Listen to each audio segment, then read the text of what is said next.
QuickBooks Pro Desktop 2021 Tax Line Mapping Tax Exempt Interest Adjustment. Let's get into it with Intuit's QuickBooks Pro Desktop 2021.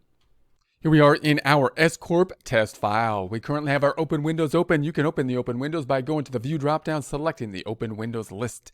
In prior presentations, we mapped out our information in the QuickBooks system. We exported it to the tax software. That tax software for us, Lacert, is owned by Intuit, the same owners of QuickBooks. We also exported to Excel. Now we're reconciling and making some adjustments to the tax return and seeing what effect or impact that might have for our future planning as we adjust the QuickBooks file so we can export more easily in the future, possibly next year.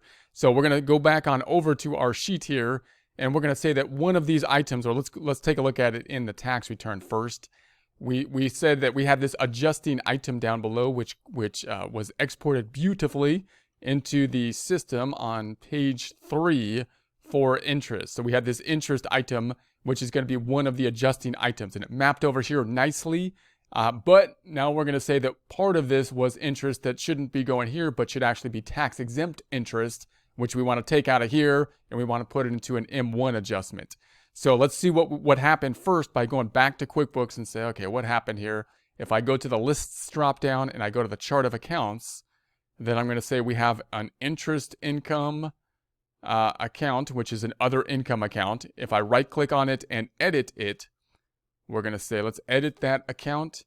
We mapped it over to the QuickBooks, not just to an other income, not to an income line, but to the Schedule K line item here, which is great because then it basically did the Schedule K adjustment for us automatically, which means basically if I go back to the file, then it's not included in page 1 of net income, but rather it's going to be in the Schedule K in another line that'll flow through to the 1040, the individual tax returns for the owners in a separate area. Here's an example of a 1040 for our two owners. We have the interest income here, the $3,000, the interest income for the second of the $3,000 for the total of $6,000, back to the 1120S, back to page 3. That's that $6,000 there. However, now we're going to say that part of that is tax exempt and therefore shouldn't be here on the Schedule K adjustment. It shouldn't be on page 1 either. It needs to be on page 5, which should be down here in the tax exempt interest down here as an M1 adjustment. So what we want to do is make that adjustment in the tax return and then think about what changes we can make in QuickBooks so that we can do that automatically, next year and pull that in and break those two out to the proper locations in the following year. So let's first do it in Excel and say, okay, well, what needs to happen here is part of this item, the interest income, is actually, or now we put it down here as this item, this income item. We need to remove part of that and put it into an M1 adjustment. So we're just going to take it out of like a Schedule K adjustment, and we're going to put it into an M1 type of adjustment because it's tax exempt. Say it's like a bond or something like that.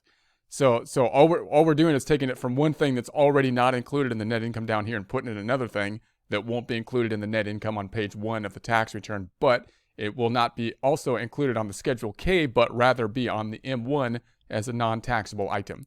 So if I just think about that in Excel, I'd say, okay, well, if I mull this over in Excel first, I'm going to say that we need to debit this account here to make it go down, and we're going to say that the amount will be for, let's say, the 2,000 is going to be the debit and the credit.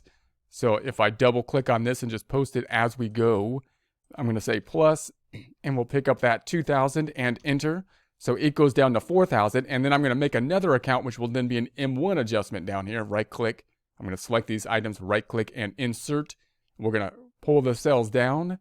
I'm going to make this an M1 for interest or tax exempt, exempt interest income. So then if I copy this down, we're going to copy the formula down this way. We're going to see the formula looks good there. I'm going to copy this all the way across. So the formula is copied all the way across. This one is going all the way down. That's correct. And this one is still stopping up top. So it's not including either the Schedule K or M1s. This is going to have no effect on this number here, but it will have an impact on what type of adjustment we're looking at.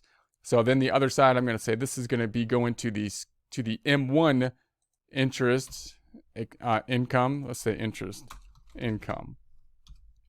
And that then is going to be going up in the credit direction by that 2,000. So we just moved it out of 1 to the other, split into 6,000 up between 4 and 2. And so now we have an adjustment basically down here for our M1. No impact on these two numbers, but there will be an impact on this number down below. I'm going to add a line here. I'm going to just pull this down. I'm going to grab these and pull this down and say we have another line for the interest. I'm going to indent that. I'm going to remove the underline here, Home tab font group, remove that underline, and we're going to be pulling in then this 2,000. I'm going to say negative 2,000 because I think I need to flip the sign in our little worksheet down here. Add that to the total or sum up from here to here. And then I believe that's where we're going to end up in the M1 adjustment. So there's going to be our 3 income lines that I believe are going to be taking place. Okay, so if I go back then to the software, how am I going to do that in the software? Well, I think it should show up here, the tax exempt interest. So if I right click and jump to that item, tax exempt interest, so I could say, all right, I think it should go there, and that should be like the 2,000, and then the other side should be going to the Schedule K. I like to jump from the return. That might be the easiest way to go. Let's go to page 3 of the return and say like I want to jump to that. Give me a jumping thing. And that's 6,000, which is now black and hard coded. I can make that 4,000, and now I've overridden, you know, the input from the system, which I want to talk about because that could cause a problem. But let's see if this makes sense then. So that brings this to 4,000 is what we would expect it to do, of course. So that's now at the 4,000. And then if I go to page 1, the income is still at the 65,510, no change there. That's good. Then if we go then to page 5, we've got the 85,714 on the book side of things. 85,714, that's still good. And then we have the 75,510 over here. We have the 75,510, that looks good. Are we still in balance? Still in balance, that looks good. So that does what we would kind of expect it to do. But now, like, what would happen if I export from the trial balance again? It might overwrite the item that I had right here, you know, that I just put in there, that I manually put into the system. It might overwrite that. So what I'd like to do is make adjustment in the trial balance to make the trial balance correct. And then I'd also like to make an adjustment in QuickBooks so that next year, this will be done hopefully automatically and we won't even have to do the adjustment. So if I go in the trial balance, then what I'm going to do is I'm going to do an adjusting entry for that $6,000 amount. I'm going to say adjusting entry, and then I'm going to add one. I'm going to add a journal entry, and this is going to be for interest income, and the interest income needs to be debited for, we said 2,000, and then I need to set up another account, the other account. And I'm just going to set up another account, which will be, it's going to be the interest income that's exempt, and it's going to be an expense type of account. So I'm going to say, okay. And so there's going to be our adjustment. It's going to be a tax adjustment. I want to make sure it's a tax adjustment, not a book adjustment. So I'm going to say save and close.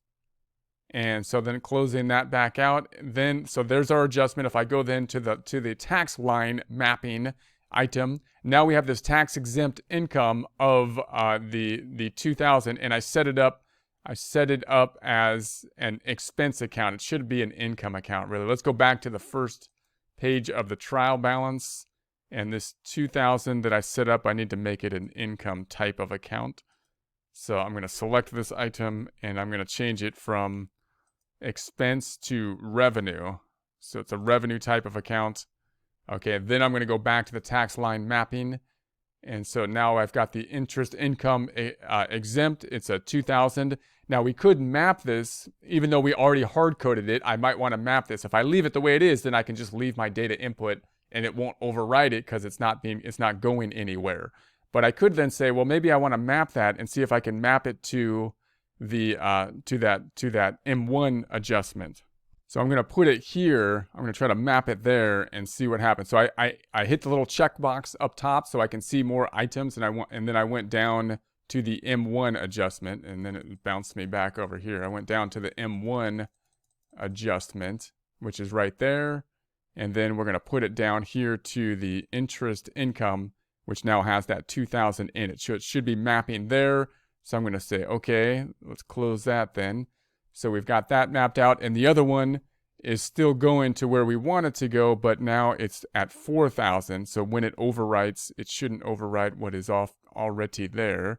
That's going to be this item, this 4,000 right here. So let's go ahead and see if I can post this to the return now. So I'm going to post to the return.